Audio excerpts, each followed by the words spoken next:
John Cena has been known to be arguably one of, if not the most polarizing figure in all of WWE. From his humble beginnings in the summer of 2002, debuting in WWE on SmackDown against Kurt Angle, to becoming a record-breaking 17-time world champion at this past year's WrestleMania, John Cena always knew how to give the audience what they wanted.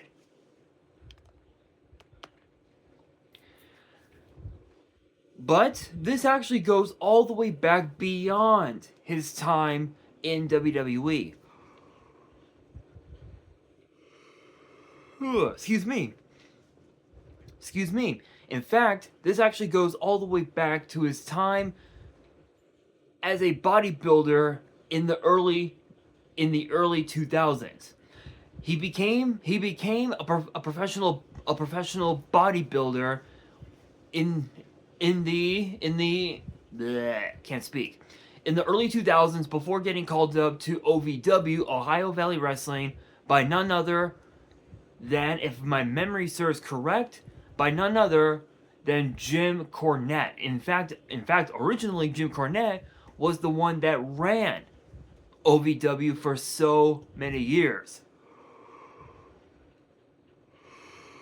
Excuse me. In fact, it was indeed Jim Cornette that ran OVW for several years. By June of 2002, John Cena got the call from WWE, putting him on SmackDown in a match against Kurt Angle, which was the start of the Ruthless Aggression era. This sparked a revolution for John Cena that nobody expected. After his match with Kurt Angle, he received a stamp of approval from The Undertaker, who was the WWE champion at the time. He was already having issues with both The Rock and Kurt Angle at that time, but also dealing with Brock Lesnar in the process. Over time, the prototype version of John Cena was not working out so well, as fans started to boo the holy hell out of John Cena. So by Halloween later that year in 2002, John Cena debuted a new version of himself known as the Doctor of Thuganomics. And not only did it work, it got over. Because by 2003, after his match with The Undertaker at a pay-per-view called Vengeance, John Cena started to get over with the entire WWE universe. And by 2004, fans already loved John Cena and wanted to see him win a little bit of championship gold. His first taste of gold came at WrestleMania 20 in 2004, when he became the United States champion, defeating The Big Show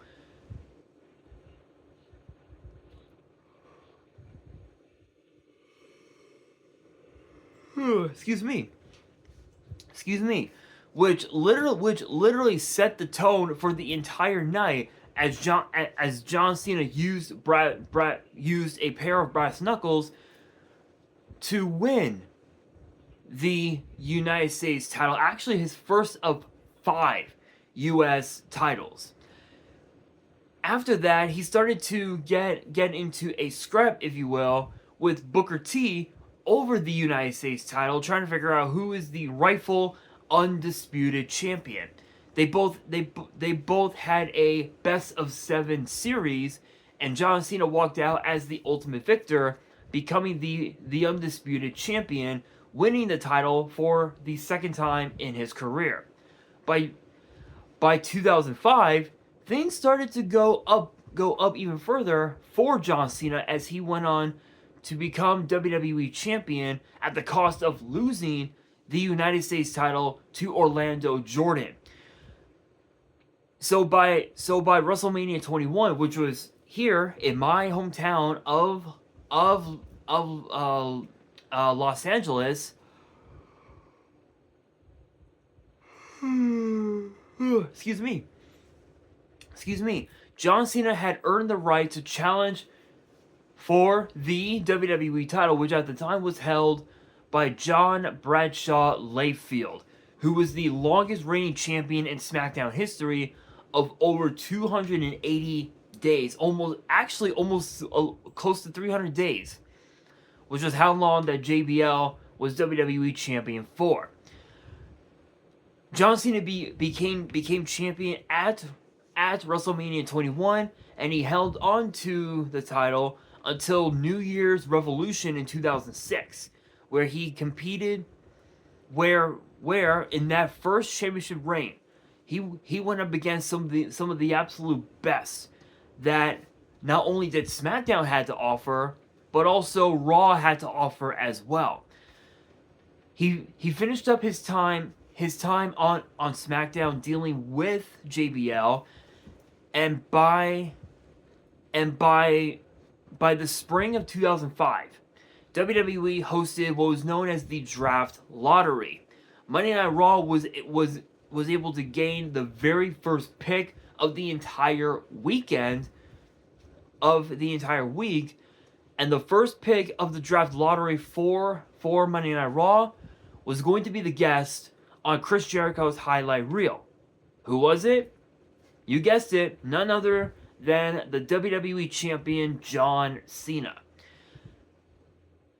And then on SmackDown, they received the final pick of the Draft Lottery, which ended up being the World Heavyweight Champion Dave Bautista. During his time on Raw with his first run as WWE Champion, John Cena faced off against some of the absolute best that Raw had to offer. Guys like, guys like Chris Jericho, guys like Christian, Tyson Tomko, Kane, Chris Masters, Carlito, Shawn Michaels, Kane, I mentioned, Big Show, just to name a few. But his first run as WWE Champion came to a screeching halt at New Year's Revolution in January of 2006. Now, while it is true that yes, he did retain the WWE title at New Year's Revolution inside the Elimination Chamber against Shawn Michaels, Kane, Chris Masters, Carlito, and Kurt Angle, he was not up for the task of retaining the title a second time in one night, as Edge, WWE Hall of Famer, cashed in Money in the Bank to win the WWE title, marking this reign his first of 11 world titles that Edge won in his illustrious career. 1 week later, John Cena at the Royal Rumble challenged Edge and defeated him via submission to regain the WWE title, and he held the title for well over 380 days. In fact, I believe it was 380 days that he held the WWE title for. Let me take a quick look.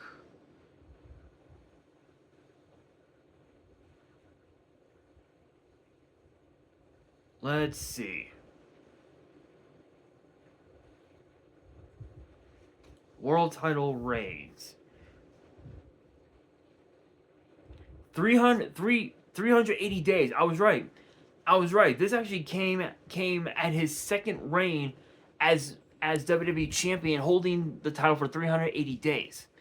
During his second reign, he faced off against the absolute best. He faced off against guys like Edge, Triple H, Randy Orton, Shawn Michaels, Carlito, Chris Masters, Lance Cade, Trevor Murdoch, and so many more. So many more.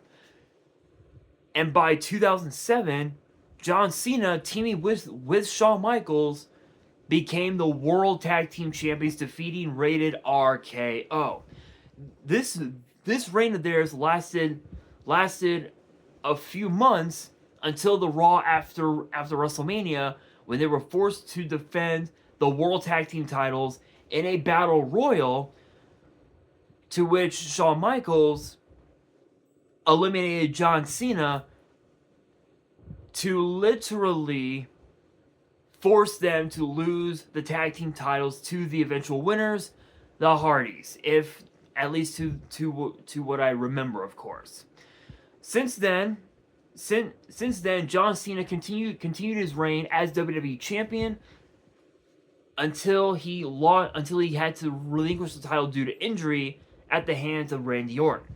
He then returned to WWE at the Royal Rumble in 2008. Went on to win the Royal Rumble match, and went on to have quite the interesting year in 2008, because by SummerSlam in 2008 he did battle against Batista, which put him on the shelf for yet another few months, and he went on to Survivor Series later that year and defeated Chris Jericho to become the World Heavyweight Champion, marking this his third world title reign. Over time, John Cena went on to win several more world championships, another tag team title, a few more tag team titles, and this went on until 2010, because by the summer of 2010, WWE brought in a brand new faction that completely altered the landscape of Monday Night Raw for a long time. That faction was the Nexus. John Cena had battled the Nexus for a very long time. In fact, this lasted all the way up until 2011. How, you may ask? The answer is very, very simple. John Cena formed his own team to take on the Nexus at SummerSlam, which landed here in my hometown of Los Angeles. John Cena's team consisted of himself, Edge, Chris Jericho, John Morrison, R-Truth, WWE Hall of Famer Bret the Hitman Hart, and a mystery partner. Originally, it was supposed to have been the Great Khali, but because that the Nexus took him out, Miz figured, you know what? Maybe I'll show up to SummerSlam and answer the call.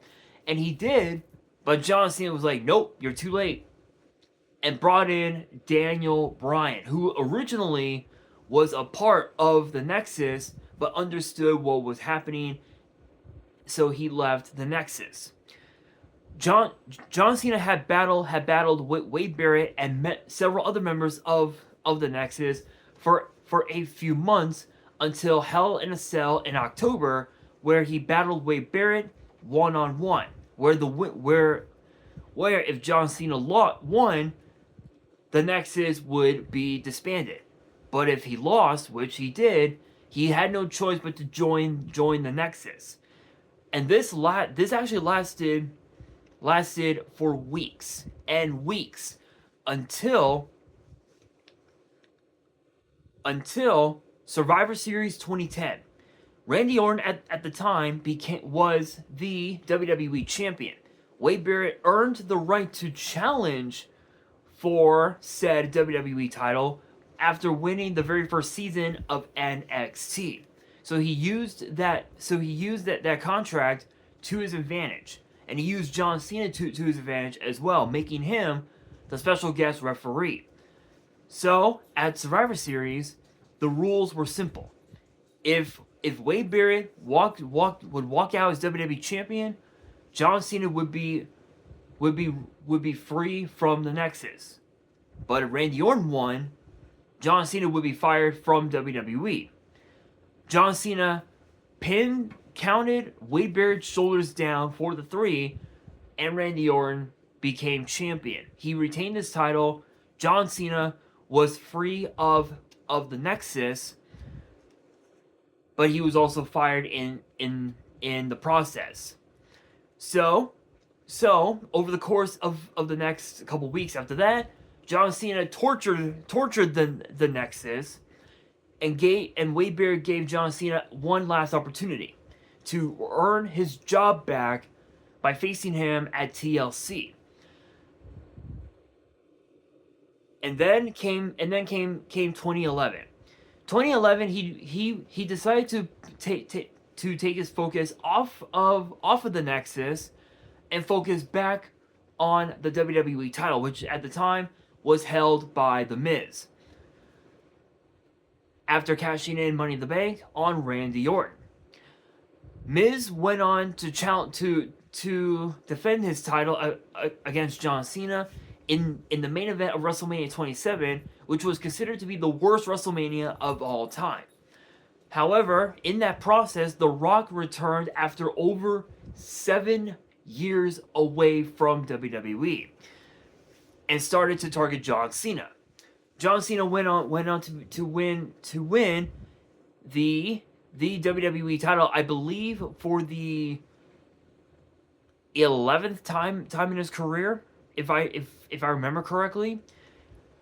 And then he held the title for only a short time, dropped it to Sheamus.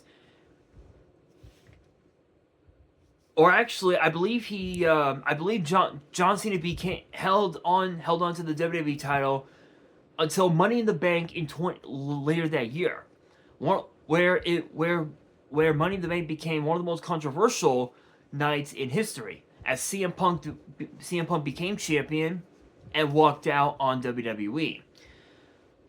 Now, fast forward a little bit, and John Cena is in a rivalry with The Rock. He loses his match to The Rock at WrestleMania 28, which landed in Miami, The Rock's hometown. After that loss, John Cena was in a downward spiral, and this was one of the worst years that John Cena ever had in his entire career. Not only did he lose his love life at the time, but he lost good friends. He kept losing big money matches. It was one of the worst years that John Cena ever had, and it all was put and all the blame was put on the People's Champ, The Rock. So by 2013, even though John Cena had won Money in the Bank, he failed. He became the first person to fail a cash-in after cashing in the briefcase. So by 2013, John Cena announced that 2013 was going to be his year, and it did. Not only did he win the Royal Rumble, he defeated The Rock at WrestleMania 29 to become WWE champion for the 12th time in his, I believe, for the 12th time in his career. So this championship reign lasted until SummerSlam that August. Excuse me, where he lost the title to Daniel Bryan, but he also suffered a cyst on his elbow, which forced him to be put on the shelf for only a couple of months. So by Hell in a Cell that year, he defeated Alberto Del Rio to win his 13th world title in his entire career. After that, both the WWE title and the World Heavyweight titles were unified to create one WWE World Heavyweight Championship.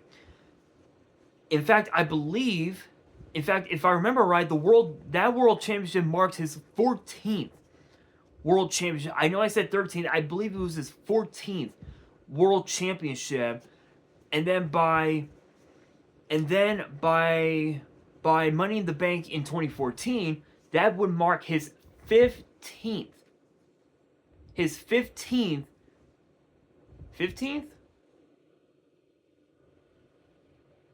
Yes, I believe that would mark his 15th World Championship before losing the title to Brock Lesnar.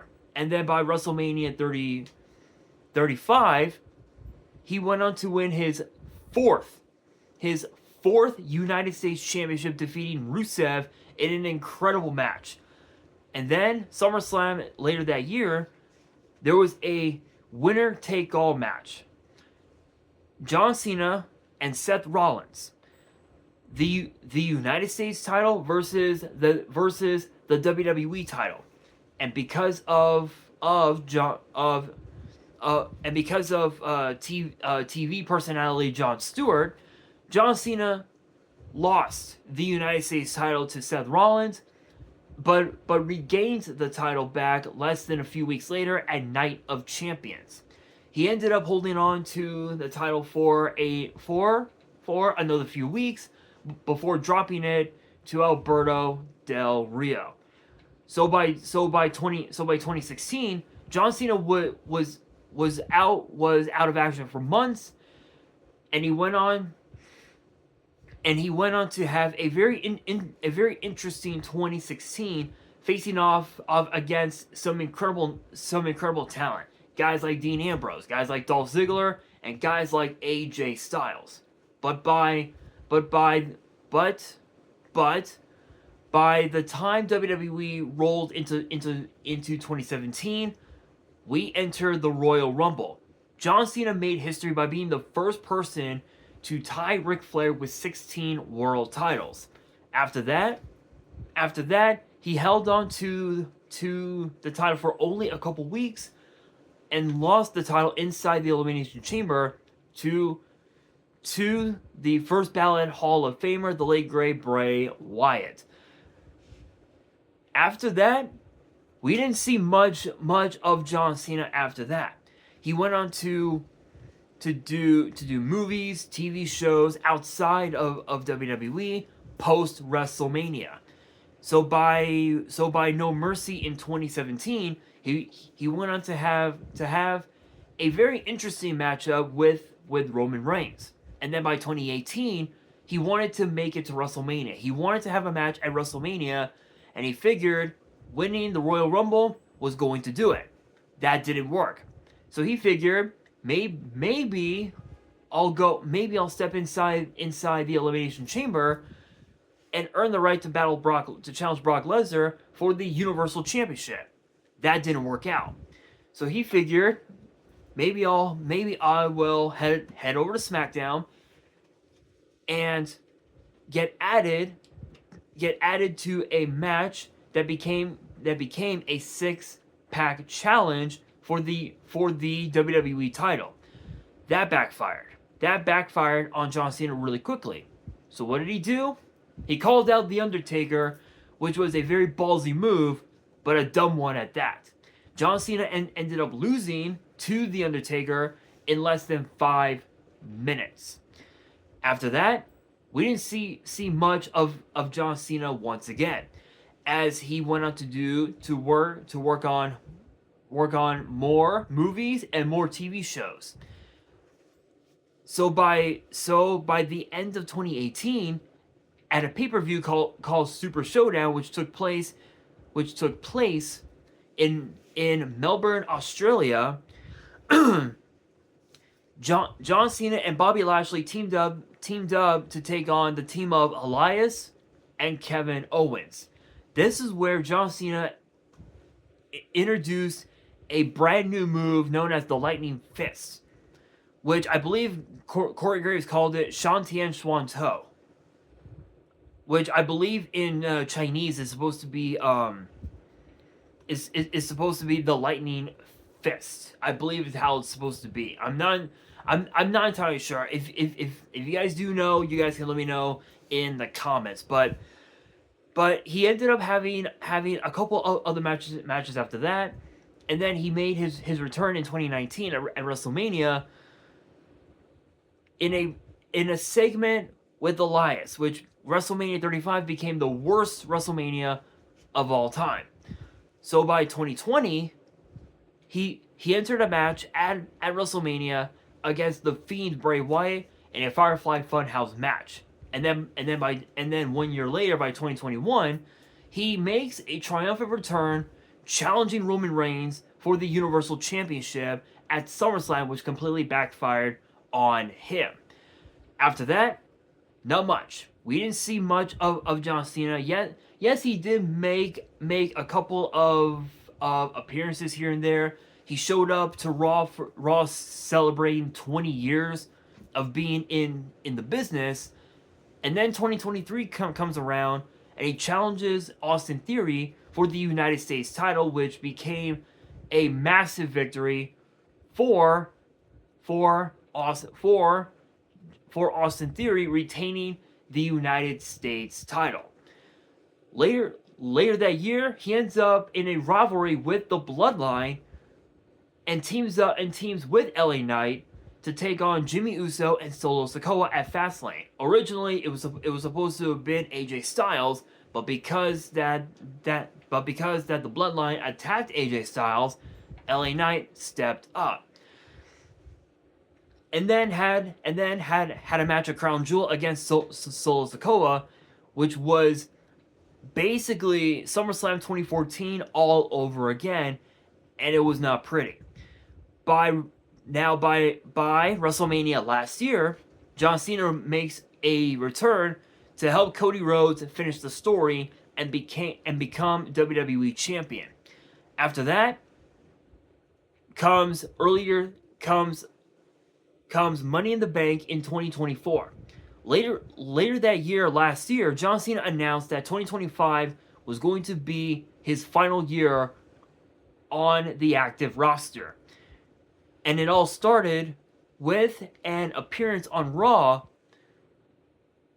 as part of his retirement tour when Raw premiered on Netflix inside the Intuit Dome here in LA in Inglewood. After that, he shows up to compete in the men's Royal Rumble. He competes inside the Elimination Chamber, which sparked the heel turn that fans did not expect, but fans wanted to see.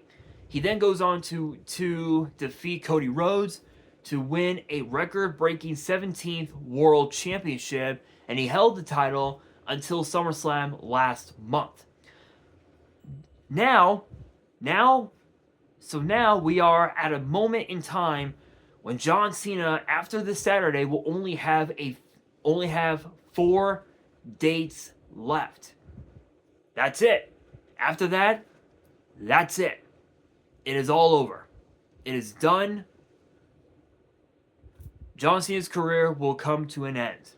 As far as what the future will hold for John Cena, there are so many things that we can expect out of John Cena with his time with WWE post retirement. Obviously, yes, he will be making appearances here and there, but I think one thing that we can all agree on: Hall of Fame. 100%, he deserves to be in the Hall of Fame.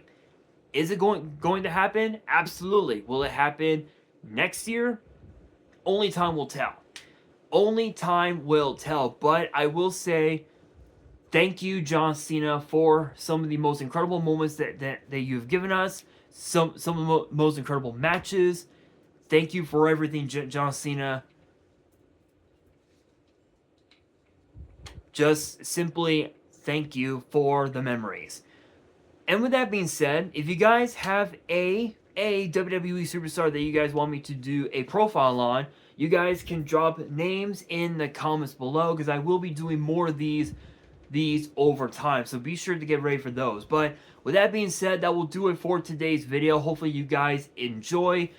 Hopefully you guys enjoyed. If you did, make sure you guys smash that thumbs up button. If you guys are new to the channel and you guys want more superstar profiles in the future, then be sure to subscribe to the channel, turn on the notification bell, and as always, make sure you guys are following me on all my social media. All of my ads will be in the description below, as will the info to my fan mail. It will also be in the description as well. And on that, this is your boy Nash, signing out.